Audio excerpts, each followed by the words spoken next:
Você já se olhou no espelho hoje? Será que olhou mesmo? Ou será que você penteia o cabelo, escova os dentes, mas nem se olha de verdade? Hoje Deus nos chama para olhar para o espelho, isso mesmo. Olhar primeiramente para nós, para depois olhar para o outro. Adivinhe com quem nós vamos aprender mais hoje? Com Jonas, isso mesmo. Aquele profeta engolido por um grande peixe. Uma passagem que todos nós estamos cansados de ouvir, mas vamos olhar por outro foco. O livro de Jonas começa com Deus dando uma ordem a ele. Deus manda que ele vá até Nínive, uma cidade com maioria gentios, conhecida pela sua maldade, rebeldia, agressividade. Eles tratavam todos muito mal. Até o momento, nenhum profeta tinha ido até lá falar sobre Deus. Mas é para lá que Deus quer que Jonas vá. E Ele quer que Jonas fale sobre o amor dele e a necessidade que aquele povo se arrependa ou eles morreriam. Mas o profeta faz ao contrário. Ele vai para Tarsis fugindo do pedido de Deus. Você acha que Jonas ficou com medo de ir a uma cidade onde pessoas eram queimadas e mutiladas ao falar de Deus? Você acha?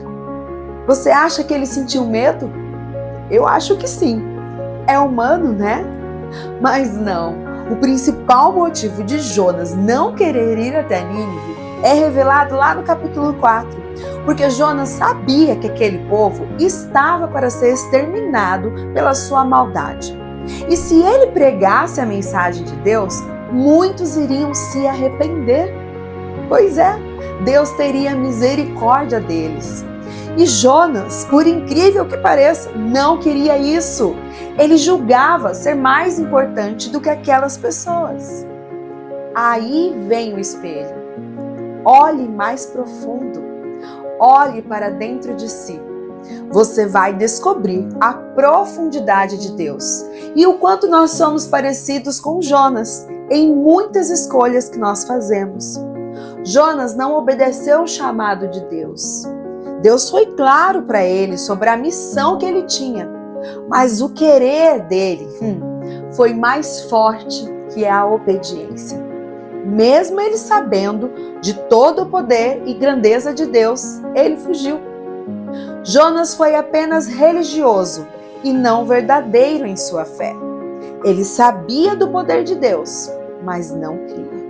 Ele sabia do poder de Deus, mas ele não cria verdadeiramente. Os marinheiros que acreditavam em outros deuses temeram muito mais o poder do Deus do nosso Senhor do que o próprio profeta. Quantas vezes nós fazemos exatamente o mesmo? Nós lemos a palavra, estamos na igreja, em toda a programação, até falamos de Deus, cantamos para Ele, mas quando Ele nos direciona, quando Ele nos manda abandonar aquilo que a gente não quer abandonar, o nosso eu, nós negamos. Temos que conhecer a palavra de Deus, entender o que Ele quer para nós. Nós temos versículos decorados, apenas não é o suficiente. É preciso que a gente viva a palavra. Jonas até conhecia sobre Deus, mas ele não conhecia a Deus. Ele se acovardou. Então ele coloca o peso de uma morte nas mãos dos marinheiros, ainda sem reconhecer a força de Deus. Mas o nosso Pai faz, seja através de nós ou por nós. Ele pediu para ser jogado ao mar. Os homens não quiseram, tentaram remar, mas não conseguiam. Então os marinheiros clamaram a Deus. Então pegaram Jonas e lançaram ao mar enfurecido. E este se aquietou. Ao verem isso, os homens adotaram e adoraram ao Senhor com temor. Os marinheiros reconheceram a grandeza de Deus. O Pai nos mostra que Ele faz. É Ele quem faz, não você, não eu. É Ele quem faz. Depois que é engolido pelo grande peixe, Jonas clama a Deus pela sua vida. Mas o seu orgulho é maior que tudo. E ele não pede perdão. Mesmo assim, Deus, em sua infinita misericórdia, lhe dá mais chances. Ele não pede perdão a Deus, mas promete ao Pai fazer o que ele foi chamado para fazer. Quantas vezes nós fazemos exatamente isso? Quantas vezes nós entristecemos o coração de Deus com as nossas escolhas? E na hora do nosso desespero, nós clamamos, pedimos a ajuda de Deus e prometemos tudo a Ele. Mas o nosso orgulho continua sendo maior do que nosso amor por Deus. Jonas ele cumpriu o pedido de Deus, mas com má vontade. Quando nós lemos o texto bíblico, nós vemos que ele fez em um dia o que ele deveria fazer em 3. Ele não mencionou o pecado de Nínive, que eles deveriam se arrepender. Ele não explicou como eles fariam para mudar aquela situação. E ele também não citou o nome de Deus. Quantas vezes nós fazemos igual ou pior que Jonas? Nós vamos à igreja porque os pais vão, porque eles nos obrigam, ou porque não tem nada melhor para a gente fazer em casa, porque estamos acostumados, ou porque vamos encontrar com os amigos. Quantas vezes nós fazemos o que Deus nos pediu, mas com aquele coração endurecido, com a vida cheia de brechas. Vamos à igreja e falamos do amor de Deus, mas não vivemos o amor de Deus em nosso lar com a nossa família. Jonas brincou com o poder de Deus. E nós fazemos isso muitas vezes. Negamos o amor de Jesus aos outros, negando o perdão, negando acolhimento, empatia. Mesmo com esse comportamento de Jonas, Deus faz a obra dele em Nínive. E aqueles pagãos, se mostrando mais abertos ao amor e ao poder de Deus do que o próprio profeta, eles se rendem a Deus. Quantas vezes somos assim? Quantas vezes nós batemos no peito para dizer que somos crentes? Crentes irrepreensíveis, mas estamos com o coração tão duro que não enxergamos o amor do Pai como Ele verdadeiramente é, puro, santo, misericordioso. É no capítulo 4 que nós vemos o que moveu o coração de Jonas em negar-se a ir para Nínive.